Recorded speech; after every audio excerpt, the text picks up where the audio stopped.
बस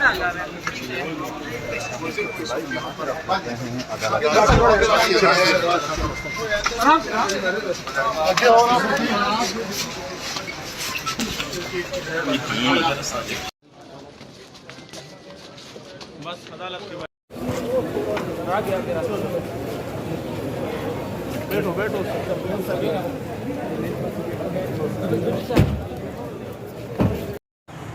बिस्मिल्लाहिर्रहमानिर्रहीम, अस्सलाम वालेकुम। मैं शाहिद सकलैन हूँ। आप मुझे मेरे यूट्यूब चैनल फेसबुक पेज पे देख रहे हैं। 4 जून है, बुध का दिन है। एक बार फिर हम बात करेंगे टिकटॉकर सना यूसुफ कत्ल केस के हवाले से। आज इसमें कुछ मज़ीद डेवलपमेंट्स हुई हैं। आज तो एक जो मरकज़ी मुल्ज़िम है इस केस का, उमर हयात, उसको आज अदालत में पेश किया गया था। आगे चल के आपको अदालती कार्रवाई बताऊंगा आज अदालत में क्या कुछ हुआ जब उसको अदालत में पेश किया गया। 5 मिनट की तकरीबन ये कार्रवाई थी। जज साहब ने उसमें क्या कहा और फिर उसके बाद जो आर्डर इसका जारी हुआ है वो क्या है, आज की इस वीडियो में ये तफसील आपके सामने रखेंगे। लेकिन उससे पहले 2 चीज़ें मैं आपके साथ ज़रूर शेयर करूँगा। एक वो ये कि अब ये पता चला है कि सना को बचाया जा सकता था। ठीक है, उसकी जो ज़ाहिर है ज़िंदगी नहीं थी, उसकी मौत वाक़या हो गई, लेकिन ऐसा कुछ हो सकता था कि उसको बचाया जा सकता था, लेकिन अनफॉर्चुनेटली उसको नहीं बचाया जा सका। ये मामला क्या था, ये मेरे पास आया, मैं आपके साथ शेयर करूंगा। और साथ साथ आगे चल के आपको सना के जो वालिद हैं, पहली बार जो है वो मंजर आम पे आए हैं। उन्होंने एक वीडियो बयान जो है वो जारी किया है। उन्होंने इस बयान में क्या कहा है वो भी आपको जो है वो सुनाऊंगा।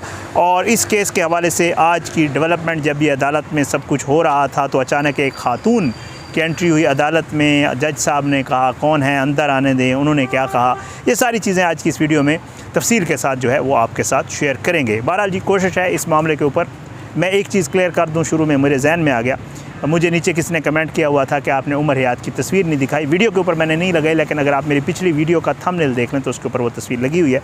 उस व्यूवर के लिए मेरी कोशिश होती है, जो व्यूवर्स मुझे कमेंट्स करते हैं उनको जवाब ज़रूर देता हूँ। बहरहाल जी, सबसे पहले आता हूँ जो सना के वालिद ने वीडियो जारी की है। पहले मैं चाहता हूँ आप ये सना के वालिद की वीडियो देख लें, वो इसमें क्या मुतालबा कर रहे हैं, फिर आगे चल के इसके ऊपर उसको कैसे बचाया जा सकता था, अदालत में आज क्या कुछ हुआ, आगे चल के आपके साथ शेयर करता हूँ। पहले उनके वालिद की ये वीडियो ज़रा देख लें। बिस्मिल्लाहिर्रहमानिर्रहीम। मेरी गुजारिश है, ये इंसिडेंट जो मेरे साथ हुआ है, गवर्नमेंट से मेरी अपील है, मैं गवर्नमेंट एम्प्लॉय भी हूँ, और जो इंसिडेंट मेरे साथ हुआ है और यहाँ पे मेरे किसी के साथ दुश्मनी या किसी के साथ तनाज़ा या किसी के साथ कोई कुछ नहीं है। ये एक इंसिडेंट है। तो इस इंसिडेंट में जो भी इसमें एक्यूज हैं उस तक जो है मेरी गवर्नमेंट की पहुंच होनी चाहिए, उसको एक्सप्लोर करना चाहिए, और मुझे जो है इंसाफ प्रोवाइड किया जाए। मैं गवर्नमेंट से इंसाफ का मुतलबी हूँ।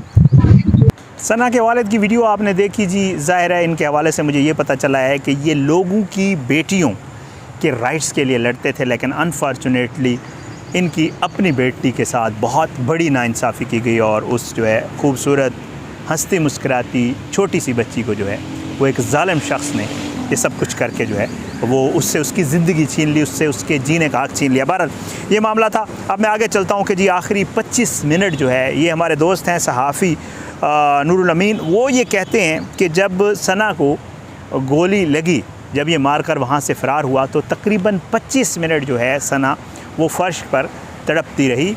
और इसकी वालदा जो है और इसके घर में फ़ैमिली के जो इसकी जो रिश्तेदार खातून फुफ्फो वहाँ पे मौजूद थी, वो चीखते चिल्लाते रहे ताकि इसको कोई हॉस्पिटल ले जा सके, लेकिन अनफॉर्चुनेटली जो है कोई मदद को ना पहुँच सका। बताया जा रहा है, नूरुल अमीन ये कहते हैं कि 25 मिनट बाद पड़ोसी जो है वो आया। ये पड़ोसी ख़ुद गाड़ी प्रॉपर नहीं चला सकता था, थोड़ी बहुत गाड़ी चलाना उसको आती थी, और ये पड़ोसी सना की अपनी गाड़ी में, जो सना की अपनी गाड़ी थी उसमें जो है वो गाड़ी चलाकर सना को हॉस्पिटल ले गया। और कहा यह जा रहा है कि पुलिस को भी यहाँ पहुँचने में वक्त लगा। अनफॉर्चुनेटली इससे ये ज़ाहिर होता है कि अगर उसको टाइम पे हॉस्पिटल ले जाया जाता तो ये जो 20-25 मिनट हैं, ज़ाहिर बात है करीबी कोई हॉस्पिटल होता, अगर उसको फ़र्स्ट एड मिल जाती तो उसकी ज़िंदगी बचाई जा सकती थी। लेकिन अनफॉर्चुनेटली फ़ौरन उसको वहाँ से ले उठाकर हॉस्पिटल नहीं ले जाया जा सका, कोई नहीं आया, किसी ने मदद नहीं की, उसको नहीं ले जाया जा सका, वालिद घर पे नहीं थे, भाई घर पे नहीं थे, तो उसके साथ ये हुआ। और ये सारा मामला मैंने आपके साथ शेयर करना था। हमारे साफ़ी दोस्त हैं, उन्होंने ये किया, अब बताया, तो मैंने कहा आपके साथ शेयर कर दूँ। अब आता हूँ अदालत की आज की कार्रवाई के ऊपर। फुटेज मैं लगा चुका हूँ जी। आज मुलज़िम को जो है वो आज पेश किया गया डिस्ट्रिक्ट एंड सेशन कोर्ट में, और ये मजिस्ट्रेट हैं जनाब अहमद शहजाद गोंदल साहब, उनकी अदालत में इसको पेश किया गया। बताया ये जा रहा है क्योंकि 4 से 5 मिनट की ये टोटल कार्रवाई हुई। इसमें आज मुंह पर काला कपड़ा डालकर जो है उमर हयात को सख्त सिक्योरिटी में जो है वो एक करोला गाड़ी में जो है वो लाया गया। उसके बाद इसको अदालत में पेश किया गया। तो अदालत में पेश किया गया तो पुलिस ने जो है वहाँ पर जो है वो डिप्टी मजिस्ट्रेट साहब से इस्तदा की कि जी शनाख्त परेड के लिए इसको जो है वो जुडिशल कर दिया जाए, यानी जेल भेज दिया जाए। इसको शनाख्त परेड होगी, इसको पहचाना जाएगा। इसकी वालदा की मुद्दत में FIR है वो, और इसकी फुफो जो मौके पर मौजूद थी, जो कहती हैं मैंने ख़ुद देखा है, उनके सामने लाया जाएगा। मुलज़िम को उन्होंने शनाख्त कर लिया। तो अब पुलिस और वकला ये कह रहे हैं कि जी उसके बाद फिर इसका रिमांड रिक्वेस्ट किया जाएगा ताकि रिमांड मांग के मज़ीद जो है कार्रवाई की जाए। पुलिस ने जो है उस वक्त जब लाया गया तो जो प्रोसिक्यूटर हैं उस वक्त कहते हैं गैर मामूली सूरत हाल पैदा हो गई जब मुतलका प्रोसिक्यूटर और डिस्ट्रिक्ट प्रोसिक्यूटर ये दोनों अदालत से गैर हाजिर थे। इस मौका पर जो है वो जज साहब ने कहा, जो डिप्टी मजिस्ट्रेट अहमद शहजाद थे वो सख्त नाराज़ हुए और उन्होंने कहा कि मेरी अदालत के प्रोसिक्यूटर कहाँ हैं, वैसे तो ये आते नहीं, आज सब आ गए। उन्होंने इन प्रोसिक्यूटर्स को कहा कि मेरे अपने प्रोसिक्यूटर कहाँ हैं, आप लोग कहाँ से आ गए, आप क्योंकि एक हाई प्रोफाइल केस बन गया तो इसलिए सब लोग पहुँच गए, मेरी अपनी अदालत के प्रोसिक्यूटर्स कहाँ गए। तो उसके ऊपर जो है उन्होंने हिदायत की कि डिस्ट्रिक्ट प्रोसिक्यूटर जो है उनको फ़ौरन कमरा अदालत में पेश किया जाए, उनको तलब किया जाए। इस पर जो डिप्टी प्रोसिक्यूटर थे उन्होंने अदालत को बताया कि मुतलका प्रोसिक्यूटर जो है वो छुट्टियों पे हैं, इसलिए पेश नहीं हुए।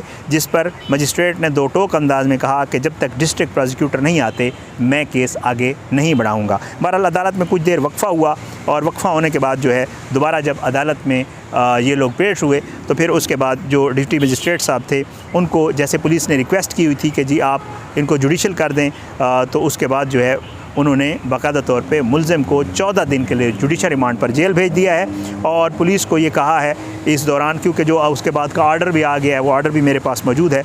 इस आर्डर में जज साहब ने ये कहा कि जी इनको पेश किया गया, जुडिशल करने की रिक्वेस्ट की गई और फिर उसके बाद जो है उन्होंने कहा कि जी इसको मैंने जुडिशल कर दिया है। इस दौरान मुलज़िम की जो है किसी से मुलाकात ना करवाई जाए और मुलज़िम को जो है, और उन्होंने कहा कि पुलिस जो है वो 18 जून से कबल शनाख्त परेड यानी 14 दिन का पूरा टाइम दिया उन्होंने, से मुतल्लिक़ रिपोर्ट जो है वो अदालत में जमा करवाए। और फिर उसके बाद जो है उन्होंने इस केस को जो है वो आगे, ज़ाहिर बात है फिर अब आगे ये केस 18 तारीख को लगेगा। अब शनाख्त परेड होगी मुलज़िम की और वकला का वहाँ पर कहना था कि जी उसके बाद रिमांड का मामला जो है वो आगे बढ़ेगा। आज जब ये अदालत में समाअत हो रही थी तो उस दौरान जो है एक ख़ातून अदालत में एंटर होने की कोशिश कर रही थी, उनको बाहर रोकने की कोशिश की गई। तो इसके ऊपर जो है जज साहब की तरफ से पूछा गया कि जी कौन है ख़ातून जो आना चाहती हैं। आपने बाज़ वीडियोस पे देखा होगा, कहा जा रहा था शायद उनकी वालदा, ये वालदा नहीं थी। सना के जो पेरेंट्स हैं वो उसकी बॉडी लेके चित्राल चले गए, उनकी तदफीन वगैरह, वहाँ आखिरी रसूमात जो कुछ भी था वो सारा कुछ वहाँ पे किया गया है।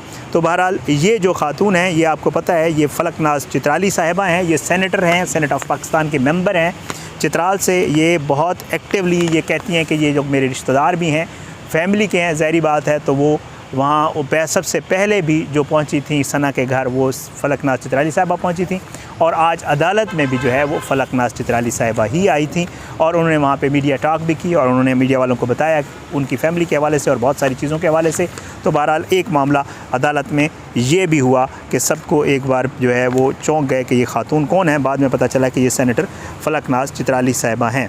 ये सारा मामला जी अदालत में हुआ। मैंने कहा आपके साथ शेयर कर दूँ कि किस तरह आखिरी 25 मिनट वालिद साहब उन्होंने मुतालबा किया है हुकूमत से भी। गिरफ़्तार तो हो गया है, ज़ाहिर बात है मुलज़िम, और अब कोशिश ये की जा रही है कि इस मुलज़िम को करार वाकई सज़ा दिलवाई जा सके। कोशिश करूँगा अगली वीडियो में एक दो और चीज़ें। एक तो जो मुलज़िम है उसका प्रॉपर जो स्टेटमेंट है वो आ गया है, जो पुलिस को उसने पहला बयान दिया है वो है मौजूद है, उसमें उसने जो चीज़ें बताई हैं वो मैं आपके साथ, ऐसी चीज़ें जो हम पहले नहीं बता चुके कोशिश करूँगा।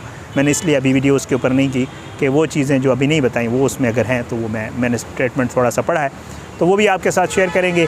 एक दो और चीज़ें भी हैं, कोशिश करूँगा अगर आज मैं इस पर वीडियो कर सका तो ठीक है, नहीं तो इंशाअल्लाह ज़िंदगी रही और सेहत ने इजाज़त दी तो कल इंशाअल्लाह तो ज़रूर इसके ऊपर वीडियो करेंगे और सना केस के हवाले से आपको अपडेट भी करते रहेंगे, आवाज़ भी उठाते रहेंगे।